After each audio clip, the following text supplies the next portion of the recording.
Good day mga kanegosyo, ako nga pala si Jepoy, isang negosyante, isa rin akong DJ. At kung kailangan nyo ng DJ sa event nyo, sa club, sa bar, email nyo lang ako sa bio ko.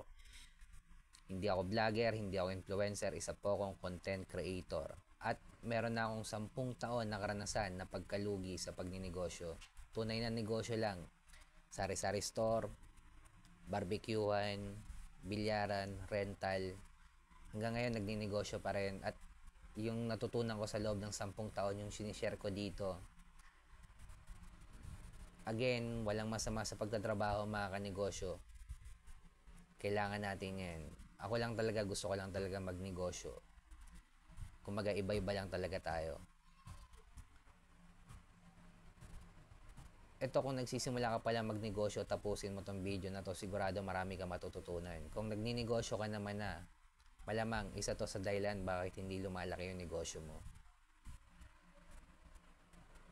Ito muna kwento mga kanegosyo. Noong pandemic, karamihan ng negosyo na malapit sa school, puro nag-close.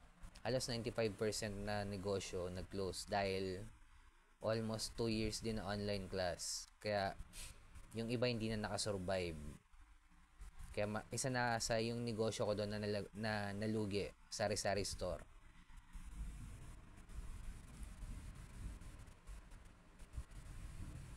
Naitayo ko yung sari-sari store mga kanegosyo way back 2015.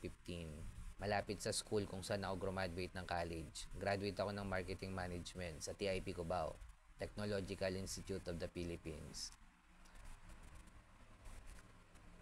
Nung nagsisimula ako magnegosyo, hindi ko pa alam yung focus in one. Hindi ko pa alam yung community ng mayaman. Hindi ko pa alam na kailangan i-level up scale up sa level 2 yung negosyo. At ang sari-sari store never magiging grocery store kasi magkaiba ng business model ito. So yun yung mga hindi ko alam. So natutunan ko lang din siya sa pagtaha ko sa mundo ng pagninegosyo. Imagine mga kanegosyo, Tapa King, focus lang sa tapa. Nagsimula yan, tapa lang yan mga kanegosyo. Eventually, nagdagdag lang sila ng ibang bundle. Pero nakakain ako dyan dati. So, imagine, simula tapa lang. Ang binago lang ng may-ari ng Tapa King, yung business model niyang franchising. Mas doon kumita yung may-ari ng Tapa King mga kanegosyo. Hindi sa literal na pagbebenta ng tapa. Nasa level 2 ang tunay na kitaan mga kanegosyo. Imagine niyo yung magpa-franchise ng Tapa King, malugi man o hindi, magbabayad sila ng franchising fee. Yung franchising fee, kita na yun profit na agad ng may-ari ng Tapa King yun. So, hindi na siya kumikita literal sa pagbebenta ng tapa. Kaya sikapin natin ma-level up or ma-scale up sa level 2 yung negosyo natin mga kanegosyo. Applyan natin ng business model ng franchising yan, licensing, manpower, software, platform, distribution business model. At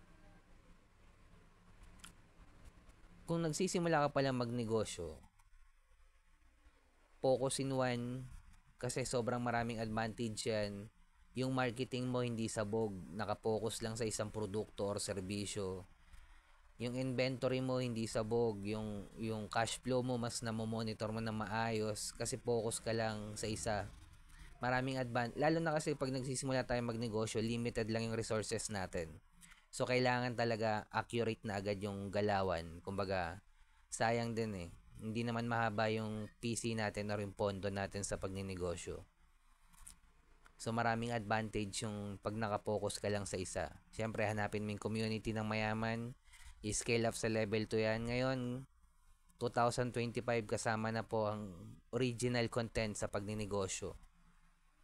Kailangan na po natin gumawa ng original content. Kung nagninegosyo ka, lalong kailangan mong gumawa ng original content. Kasama na sa labanan ngayon yan mga kanegosyo. Pansinin nyo, karamihan ng mga negosyo na nasa original content, puro sila yung malakas bumenta. Kaya kung umabot ka sa dulo na video na to mga kanegosyo, click mo naman dyan, subscribe, comment ka lang sa baba kung natapos mo to, Tapa King, heart mo na rin to at like.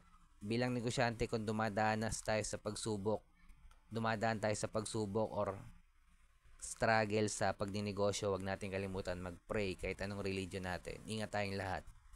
Peace.